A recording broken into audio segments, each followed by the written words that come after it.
I think many Naruto fans would agree with the concept of Edo Tensei being absolutely insane. The idea of bringing back all the powerful fighters from history to face off with the new generation of ninja was an absolutely insane idea. Now, if you've been following me on YouTube for the last couple of years, both on my Kryptonian Saiyan channel as well as over here on Naruto Explained, then you know I'm absolutely not a fan of Edo Tensei, especially how it was given to us in the manga. However, I gotta say, after reading the Sasuke Uchiha novel and seeing the new approach to the concept of Edo Tensei and getting the back-end lore information about how Edo Tensei was originally created has both made me appreciate what Kishimoto attempted to do in the manga and appreciate the role that Edo Tensei plays in the climax of the Sasuke Uchiha novel. Now, for those of you who are new to the channel, you probably don't know what Sasuke Uchiha is, when this takes place, and don't know the major stakes that are placed in the story. So essentially, Sasuke Uchiha is the second part of a trilogy that is set in the Boruto era between the events of the Majima Bandits arc and the Ao arc of the Boruto manga. Now, it's during this time that Naruto Uzumaki has contracted a deadly chakra illness that is robbing him of the ability to safely mold chakra, and if it's left untreated, it can actually kill Naruto. In response to this, Konoha has sent Sasuke and Sakura to one part of Ridaku, a land where the Sage's Six Paths once lived when he was sick with the same illness and discovered a cure. And on the other side of the country, you have Kakashi also searching for clues to try and find Naruto's cure. So essentially, it's all hands on deck here. In the scene I'm going to share with you guys, Sasuke has rescued Sakura, who was trapped beneath several stories of debris, unable to mold chakra, and poisoned and near death by Sakura's own admission. Sasuke's rage at this point is quietly brewing inside of him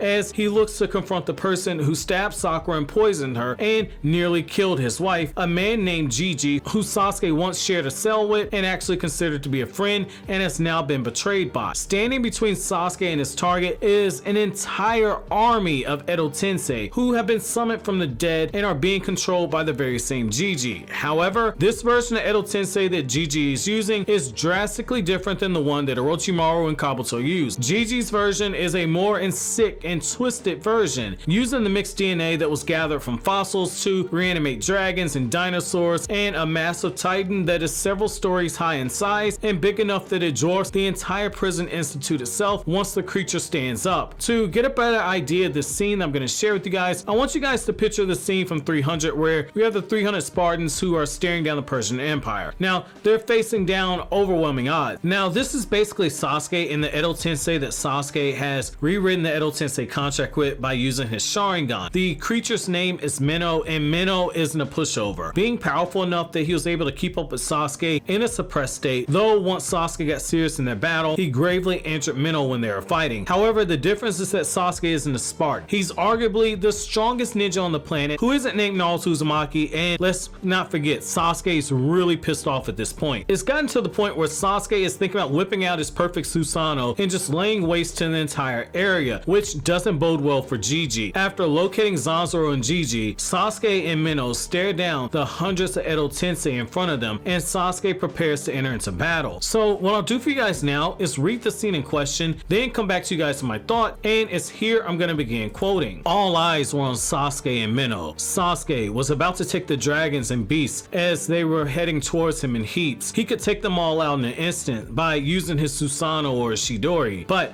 as he watched Minnow suddenly stand in his way, standing up to protect him from those approaching him, he changed his mind. Minnow, I'll attract the smaller ones to us. You take the biggest one. Full of confidence, Minnow responded with a raise of his tail. Sasuke then picked Minnow up by the trunk with his arm and threw him towards the enormous titan that was approaching them. As Minnow glided mid-flight, the beast became devoured in a thunderstorm that sent electric shocks directed towards them. They started to fall from the sky one after another. Some beasts were able to dodge the electric strikes that were blinded by the shock, colliding into the beast around them. Their beaks were incredibly sharp, lodging themselves deeply into the body that they collided into, flailing their legs all around, struggling in a rampage. Neither enemies nor allies were safe from the blitz of violent claws and thunder strikes. Minnow had landed jaws first first onto the end of the Titan Beast's tail. He continued up the tail towards Zanzaro like he was walking a tightrope. Oi! Don't let Minnow get any closer! Zanzaro screamed at the Titan, but Minnow was an enormous beast at the blind spot of the beast's tail. Structurally, its neck couldn't reach where he was on the tail. Hurry and get me! All the beasts from the sky rushed towards Zanzaro as they received his orders. In the nick of time, Zanzaro escaped into the sky by the nape of the Titan's neck. Minnow's talons swung from the air, ripping and tearing at the spine of the Titan.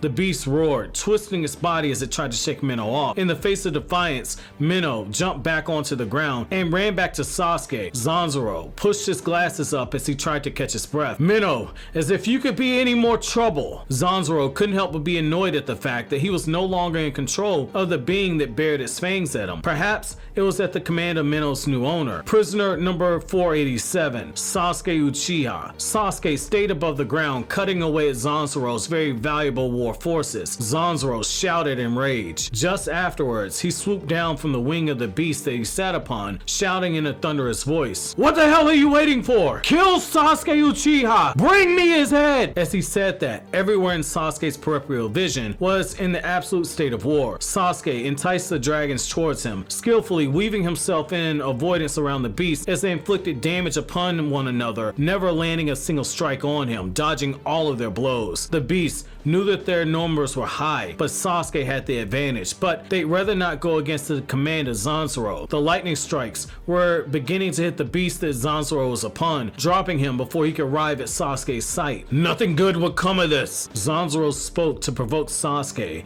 as he used the wind style to catch the falling beasts that were falling from the sky. Gigi's the one who casted the reanimation jutsu. I know it wasn't you. What utter bullshit! Blue stripes grew from Zanzaro's forehead. Meanwhile, Minnow had been battling the beast Titan towards Sasuke's direction, bounding dexterously towards the rock from rock to rock and crossed towards the cliffside. The Titan was not the type of beast who could easily adapt to the change in mid-direction chase. Each step pulverized the rocks below his foothold, making him stagger and wobble as he chased after Minnow. Sasuke leaped onto the head of several of the beasts to confirm that Minnow had reached the lake before raising his voice. Now, Minnow! Cut its tendon! Responding to Sasuke's voice, Minnow changed its direction once again, running under the Titan's stomach and to his tree trunk-like hind legs, gripping it deeply with its fangs. Without even giving the Titan a moment to respond, the ankle and Achilles was torn to the bone, muscle reduced to mere meat. The Titan jarringly bent its knees, unable to bear its weight any longer. A tremendous wave of water splashed high into the clouds. Thank you for your help. Get out of that lake as fast as you can, Sasuke shouted. The beast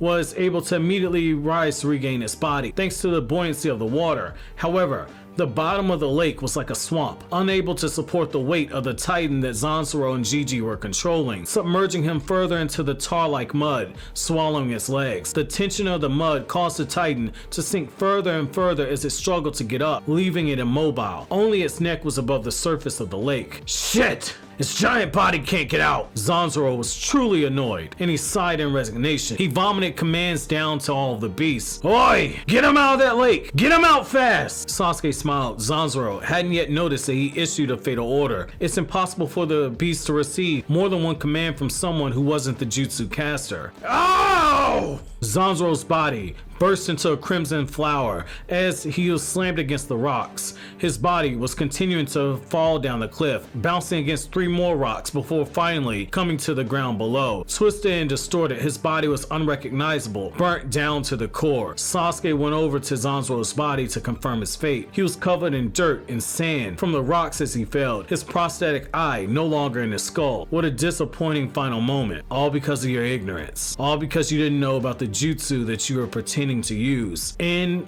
quote. Now, I gotta be real with you. I love this scene. I absolutely love this scene. Sasuke, upon seeing the Edo Tensei, immediately sizes them up and is prepared to absolutely cut loose. We ain't gotta worry about Sasuke being out of chakra like he was when he fought against Oroshiki, okay? So he's ready to use his Chidori combos and take out the Edo Tensei, and he's even thinking about using his perfect Susanoo to just one-shot everything in the area. However, the beast Minnow who Sasuke had formed a contract with was trying to do do for Sasuke what Sasuke couldn't do for his own wife Sakura, which is protect Sasuke from harm. Learning from his prior mistakes with Sakura, Sasuke sticks close to Minnow, telling Minnow to attack the massive titan Edo Tensei while Sasuke guards Minnow's back and begins to battle against the other Edo Tensei. You have lightning bolts being fired off at random, Sasuke swinging his sword at the Edo Tensei, dodging the attacks, making the Edo Tensei strike themselves because Sasuke's moving so fast that he's basically maneuvering them to attack themselves. He doesn't have to lift much of a finger during this fight, and Sasuke all the while is giving Minnow orders on how to take down the massive titan Edo Tensei, and you have to keep this in mind, this is an Edo Tensei titan who is far stronger than the summoning that Sasuke has, and yet Sasuke comes up with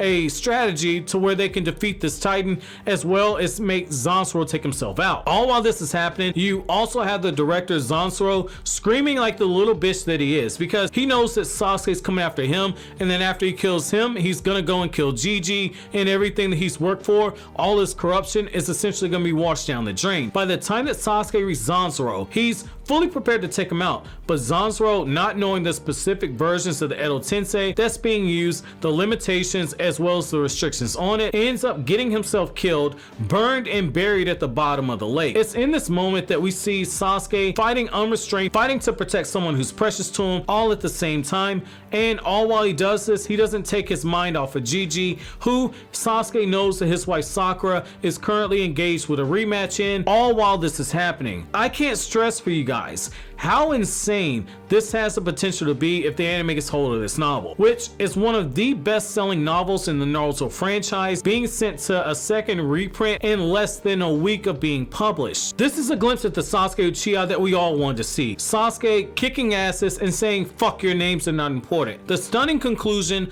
of the Sasuke Resident novel is almost here, and you guys aren't gonna believe the last few plot twists that are coming our way as Sasuke and Sakura rush to complete their mission in Ridaku and return to Konoha to cure Naruto using the polar particles that they've recovered. That's gonna be it for this edition of the Sasuke Resident series. Thank you so much for watching, guys. Have an awesome day.